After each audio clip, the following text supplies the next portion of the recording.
আসসালামু আলাইকুম সবাইকে।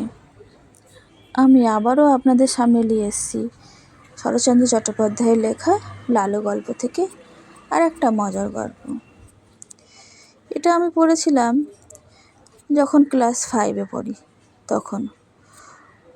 তখন এই গল্পটা পড়ে আমি খুবই মজা পেয়েছিলাম এবং এই গল্পটা একটা সত্যিই হাসির গল্প বা মজার গল্প।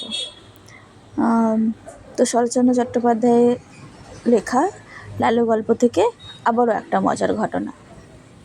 আমাদের শহরে তখন শীত পড়েছে। হঠাৎ কলেরা দেখা দিল।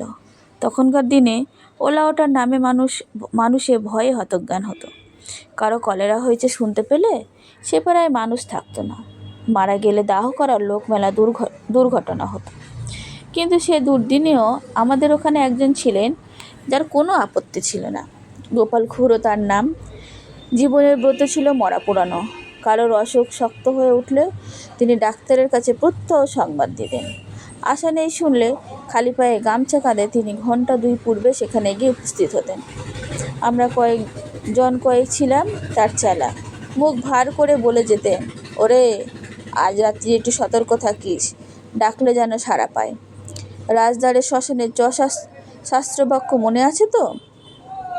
আজ্ঞে আছে বই কি, আপনি ডাক দিলেই গামছা সমেত বেরিয়ে পড়ব। বেশ বেশ, এই তো চাই, এর চেয়ে পুণ্যকর্ম সংসারে নেই। আমাদের দলের মধ্যে ছিল লালুও একজন। ঠিকাদারির কাজে বাইরে না গেলে সে কখনো না বলতো না।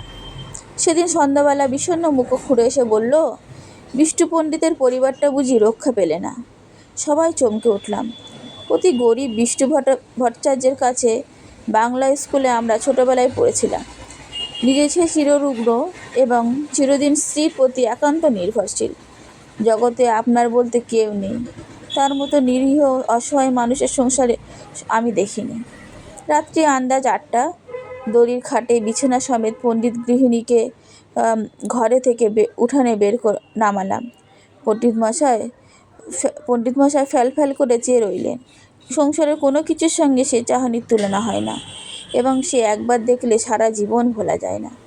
মৃতদেহ তোলবার সময় পণ্ডিত মশাই আস্তে আস্তে বললেন, আমি সঙ্গে না গেলে মুখাগ্নি কী হবে? কে কিছু বলার আগে লালু বলে উঠল, ও কাজ আমি করব পণ্ডিত মশাই, আপনি আমাদের গুরু, সে সম্পর্কে উনি আমাদের মা। আমরা সবাই জানতাম শ্মশানে হেঁটে যাওয়া তার পক্ষে অসম্ভব। বাংলা স্কুল মিনিট 5-এর পথ। হাঁপাতে হাঁপাতে সেটুকু আসতেও তার আধ ঘন্টার বেশি সময় লাগতো। পণ্ডিত মশাই একটু চুপ করে থেকে বললেন, নিয়ে যাবার সময় ওর মাথায় একটু সিঁদুর পরিয়ে দিবি নে লালু? নিশ্চয়ই দেবো পণ্ডিত মশাই, নিশ্চয়ই দেবো, বলে একলাপে সে ঘরে ঢুকে কৌটো বার করে আনলে এবং যত সিঁদুর ছিল সমস্তটা মাথায় ঢেলে দিল। হরিবোল দিয়ে আমরা গৃহ হতে গৃহিণীর মৃতদেহ চিরদিনের মতো বার করে নিয়ে এলাম। পণ্ডিত মশাই খোলা দোরে চৌখাটে হাত দিয়ে তেমনি চুপ করে দাঁড়িয়ে রইলেন। গঙ্গার তীরে শ্মশান অনেক দূর, প্রায় ক্রোশ চেক। সেখানে পৌঁছে যখন আমরা সব নামালাম তখন রাত 2টো। লালু খাট ছুঁয়ে মাটিতে পা ছড়িয়ে বসল। কেউ যেখানে সেখানে শান্তিতে চিত হয়ে শুয়ে পড়ল। শুক্লা দ্বাদশীর পরিস্ফুট জ্যোৎস্নায় বালুময় বহুদূর বিস্তৃত শ্মশান অন্তত জনহীন। গঙ্গার উপর থেকে কনকনে উত্তরে হাওয়া জলে ঢেউ উঠছে। তার কোনটা লালুর পায়ে প্রায় নিচে পর্যন্ত আছড়ে খেয়ে পড়ছে। শহর থেকে গরুর গাড়িতে পোড়াবার কাঠ আসে। কি জানি সে কতক্ষণে পৌঁছাবে। 8 ক্রোশ দূরে পথের ধারে ডোমদের বাড়ি।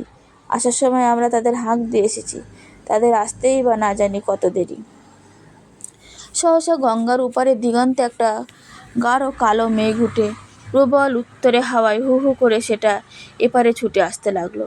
গোপাল খুড়ো সভয়ে বললেন, লক্ষণ ভালো ঠেকছে না রে, বৃষ্টি হতে পারে। এই শীতে জলে ভিজলে আর রক্ষে থাকবে না। কাছে আশ্রয় কোথাও নেই, একটা বড় গাছ পর্যন্ত না। কয়েকটা দূরে ঠাকুরবাড়ির আমবাগানে মালীদের ঘর আছে বটে, কিন্তু অতখানি ছোটা তো সহজ নয়। দেখতে দেখতে আকাশ গেল ছেয়ে, চাঁদের আলো ডুবলো অন্ধকারে।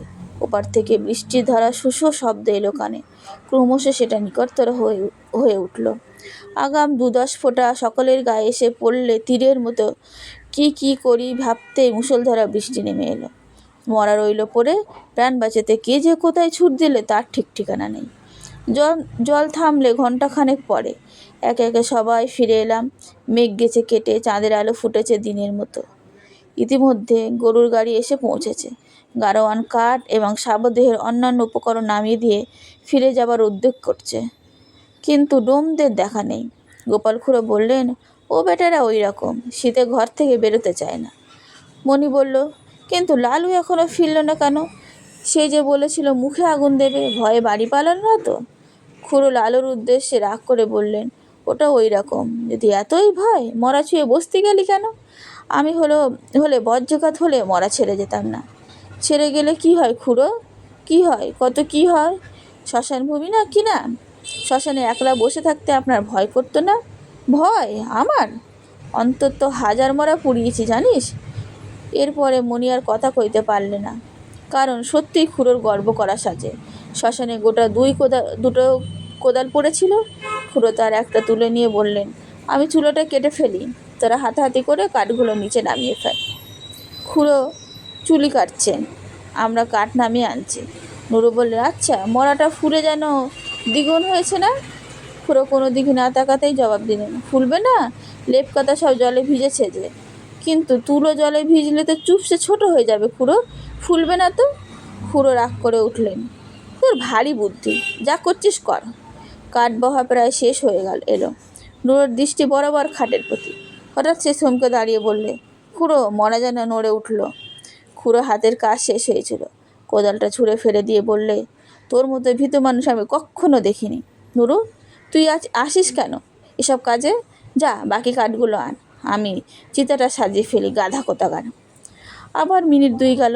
এবার মণি হঠাৎ চমকে উঠে 5-7 পা পিছিয়ে দাঁড়িয়ে সবাই বলল, না খুড়ো, গতি ভালো ঠেকছে না, সত্যিই মরাটা যেন নড়ে উঠল।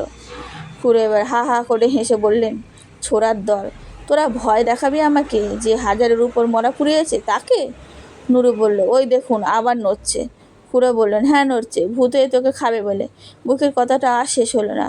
আকস্মাৎ লেপকাতা জড়ানো মরা হাঁটু গেড়ে খাটের উপরে বসে ভয়ঙ্কর বিশ্রী থোনা গলায় চেঁচিয়ে বলল, না, নুরুকে না, গোপালকে খাবো। ওরে বাবা রে, আমরা সবাই মরলাম ঊর্ধ্বশ্বাসে দৌড়। গোপাল খুড়োর সম্মুখে ছিল কাঠের স্তূপ।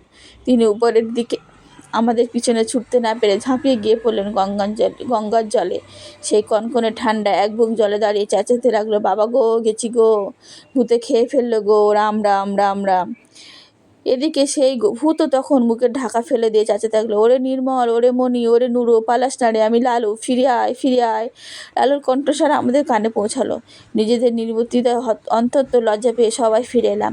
গোপাল ফুরসিতে কাঁপতে কাঁপতে ডাঙায় উঠলেন। লালু তার পায়ের ধুলো নিয়ে সলজ্জে বললেন, সবাই জলের ভয়ে পালালো, কিন্তু আমি মরা ছেড়ে যেতে পারলাম না, তাই লেপের মধ্যে গিয়ে ঢুকে পড়েছিলাম। খুড়ো বলল, বেশ করেছিস বাবা, খাসা বুদ্ধি করেছিস। এখন যাও, ভালো করে গঙ্গা মাটি মেখে চান করো গে। এমন শয়তান ছেলে আমি আমার জন্মে দেখিনি। কিন্তু তিনি মনে মনে তাকে ক্ষমা করলেন। বুঝলেন, এত বড় ভয়শূন্যতা তার পক্ষে অসম্ভব। এই রাতে একাকী শ্মশানের কলেরার বিছানে এসব সে গ্রাহ্যই করল না। মুখে আগুন দেবার কথায় খুড়ো আপত্তি করলেন না। সে হবে না, ওর মা শুনতে পেলে আর আমার মুখ দেখবে না। সাবদা ও সমাধা হলো। আমরা গঙ্গা স্নান সেরে যখন বাড়ি ফিরলাম, তখন সেই মাত্র সূর্য উদয় হয়েছে।